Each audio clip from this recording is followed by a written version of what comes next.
I'm Levi Rosman, and I'm joined by the one and only Vaishali. Vaishali, thank you so much for chatting with me today. Grandmaster to be, right? Whenever it gets approved, you got your 3 norms, and then you crossed 2,500. I think it was at a tournament in Spain a few months ago. Yes, thank you for having me first of all. And I crossed in the open tournament in Spain. Amazing. Did you have a moment when you crossed 2,500 mentally where you were like, I did it, that's it? Or like you can keep pushing, right? You can go 25-20, 25-40, and now you're 24-75. I'm not comparing us at all because you're way stronger, but I had this. I know when I got like when I became an IM, and that was it. Like I just mentally checked out. Was it a little bit of a difficult barrier once you broke it, or? You're completely right. That's what I felt. Okay. Like after my second round win, I crossed 2,500, which I knew, and I was like, okay, I finally done this, because it become Grandmaster. It has been my childhood dream ever since I started playing chess. So I was like, finally, okay, I made it. And soon my tournament went completely down. I was happy that I could finally make it. Yeah, why did it sort of slow down? Was it just sort of a little bit less motivation to prepare, or was it just, like I focus, or what was it? No, okay. I played this. I decided to play the Spain tournament just maybe 1 week before the tournament. I mean, just I wanted to complete the title because I just needed like 3 points. Yeah. So my whole goal going to the tournament was to complete the title. And I completed it in first 2 rounds. Yeah. And already I was like, okay, I've done my job or something, some feeling. And I was preparing, but somehow on the board I was not putting a lot of effort. That's what I felt. And it was a good lesson. Somehow the tournament didn't end well, but I was very happy that I finished the title. Well, you said the childhood dream was Grandmaster. Hopefully the childhood dream was also world champion, because you kind of have no choice, right? This is the tournament that ultimately will qualify you to play. So what are the emotions? Yes, I'm very, very excited for the tournament.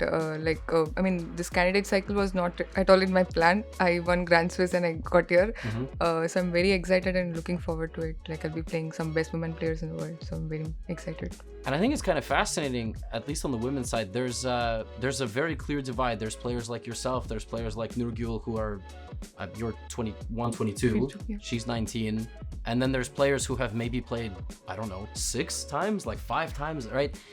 Is that a good feeling for you? On the one hand, yes, they have experience, and that might be a little bit scary, let's say, so to say. But on the other hand, they've been here a long time, right? And they're still here, and you're kind of like fresh, new on the scene. What's the thought process? What's the game plan of playing somebody that's played in the candidates for 10 years, let's say? Yeah, actually the candidates, surprisingly, this is like the 3rd edition of the candidates in women we have. And but of course they have played these World Cups that's and what so I on. meant. Of course. So they've played for so many years against each other. They've played so many bunch of games. But as you said, they have a lot of experience playing in this thing. But okay, this format is completely new for everyone, I believe. And as you say, like we are young and we have energy, as you say. So that is one thing, and we are also very much motivated, to play against them, and that is. Is there a chance you haven't played some of them before? Because, like you said, the format is a bit strange. It's not like always top. For example, like I'm gonna ask Lei about this. If you look at Lei's last 3 years of chess, she literally only plays the candidates and then the World Championship. That's so strange, because you play all over the place. Like you played in Europe, you play in India, you play at the Olympiad, like I'm pretty sure. I mean, so I guess, that's sort of the question is that is that intriguing for you? Like the fact that some of them have sort of been there a while, but you might have never played them before. For example, against Lei, I never faced her over the board. Yeah. Like I played some online speed chess match against her, but never faced over the board. So I think she's just the only one I've never faced over the board. Other players I've played in other different tournaments, classical, rapid blitz, like everywhere. But okay. How do you even approach that? You've never played somebody over the board. It's new. It's no different? It's no different. Okay. I get to play 2 games here, and just like any other. How is chess back home? You obviously have a lot of, we have to say Anand, right? Ultimately is sort of the driving force behind were you the 85th or 84th? 84th. 84th Grandmaster. I mean, it's unbelievable, right? Like, he was the first, and now there's 80. There's probably one happening right now. Every time I check a tournament, for example, in Dubai or in Abu Dhabi, half the field is Indian, right? And they're all 22, 23, 2400. And at this point, it's getting to a point I haven't heard of the entire next generation. So what is it like back home? I mean, to be obviously now Grandmaster, 2500, contending for the title. Yeah, just kind of give me a sense of what it's like, because I think it's not like this anywhere in the world, and it's nowhere close. So Yeah, it all started with one man, Anand sir, and yeah, he has got what it is today, and yeah, he has brought in like a lot of changes. And for example, this Westbridge Anand Chess Academy, which has helped us, I'm also part of it, and which has helped us a lot. Like there are some top trainers there where we get to train, and this Anand sir is doing also these things, and even otherwise he has been helping. He's been doing many things, like inspiring all of us, and yeah, as you say, like there are so many things. Like Indian players are playing tournaments here and there, and there are probably right now there is one more Grandmaster, one more. I mean, the number is going to increase or something. So yeah, we are also getting a lot of support from the government, a lot of sponsors coming in. We have a lot of tournaments also happening in India, which is also helping us. Yeah, that's. I've asked everybody this question. Like you saw, I also asked Prague. You love chess and you're really good at it. What do you love to do that you're really bad at? Yeah, there are a lot of things. Badminton, I would say. The biggest one? Like, yeah. Yeah.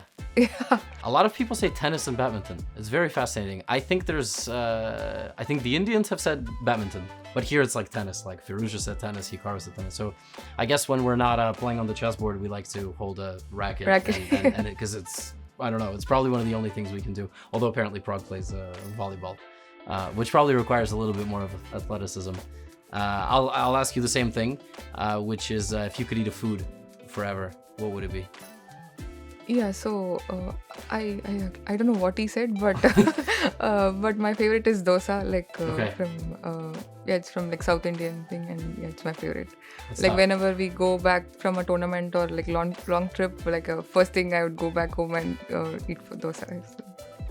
Yeah, that is. I think he probably said the same thing. It's tough. I mean, two people from the same region, it sort of makes sense that it's the same. Probably he said the same. Yes. What do you see? If you had to guess, what does the future of chess look like? Is it a mix? Is it like classical? Is it rapid? Is it blitz? Is it Fischer random? What is the future of chess? Oh, definitely Fischer random, I think. Okay.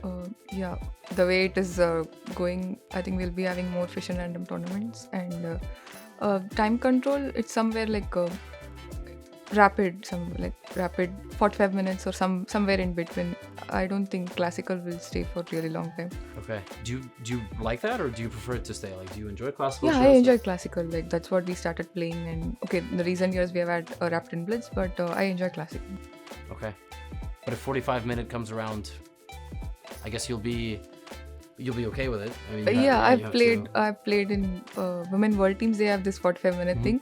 It's like not too much time, but then after some middle game you're already under time trouble or something. So it's not too much, but it's also not entirely rapid. So it's kind of in the middle. Yeah. We know that in India there's the young group of the boys, like it's talked about a lot, right? There's like Prague, Gukesh, Arjun, I don't want to forget anyone, Raunik, Nihal. Yeah, the list goes on, yeah. And then you kind of keep going. There's kind of a similar thing for the women, but not exactly, right? Like there's Savitha, there's a couple of other players, but like you're sort of the standout. I know there's obviously Harika, there's Hampi who's playing here. Tanya is now like an elite commentator. So is there sort of a similar thing for you and people around your age, like on the women's side, or not really? Not yet? I would say like we are sort of getting there.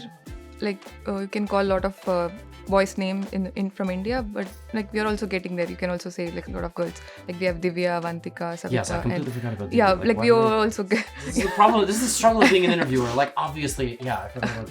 Yeah, we are also like getting a lot of girls, and not completely at there, but we are also getting there. Like we have, they are also 2400s, and they've completed IM title, and they are getting slowly to the Grandmaster. So. And have you been elevated to the status of role models for kids already? Like, are there a bunch of kids looking up to all of you and want to be as strong as you and better than you one day? I think so. I hope so. Yeah. No, I just mean like at tournaments, like when you're at tournaments and people are coming up to you to get a picture or Yes. talk to you. Like Yeah. I see a lot of kids coming up to me, and yeah, it's very nice to see. Yeah. Yeah, I mean it's a special feeling. I get a lot of enjoyment watching it too, like watching you at you all at tournaments and seeing kids just talk to you and be inspired and want to play and one day try to have a higher rating than you. That's like a big thing that happens to me too. Yeah. I run into these demon children that are way too strong. I guess the last thing I've been asking everybody, but any thoughts for the folks that are going to watch the tournament, the fans back home? Any final words for them? Yeah, I enjoy the games. It will be fun. We also have both men and women section together for the first time, so there is a lot of actions going on. Yeah, it will be fun. Yeah, just enjoy the games. Keep supporting. Yeah, enjoy chess. Yeah. Amazing. Vaishali, thank you so much. Yeah, thank you. Thanks for joining me.